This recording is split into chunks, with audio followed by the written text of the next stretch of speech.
अस्सलामुअलैकुम। Primary and स्टैंडरी health care department में बहुत बड़ी तादाद में शानदार जॉब अनाउंस की हैं। ये job Punjab public service commission की तरफ से अनाउंस की हैं। जॉब के ऊपर जाने के लिए जॉब से टाइम में आएंगे। एडवर्टाइजमेंट नंबर 13 इस पर क्लिक करेंगे। आइए जाते हैं मेन जॉब के ऊपर। Job name medical officer steel BS17 पट्टी नोटरी होगी।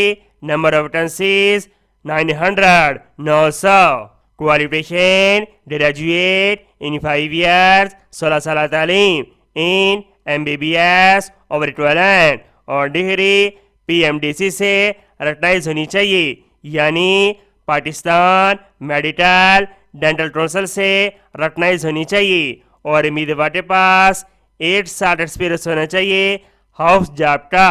बाकी ये टर्म एंड कंडीशन दी गई हैं, आप इसको पढ़ सकते हैं। एज लिमिट 50 साल। Place of posting anywhere in Pakistan. Syllabus for test 80%, qualification में से 20%, जनरल नॉलेज में से। ये इंपॉर्टेंट इंस्ट्रक्शन दी गई हैं, आप इसको पढ़ सकते हैं। एप्लीकेशन जमा करवाने की आखिरी तारीख 29 जुलाई 2024 है। उम्मीद करते हैं ये जॉब आपको बहुत ज़्यादा पसंद आई होगी। इसको स्वाब की नीचे शेयर करें। मिलते हैं नेक्स्ट वीडियो में और अल्लाह हाफिज़।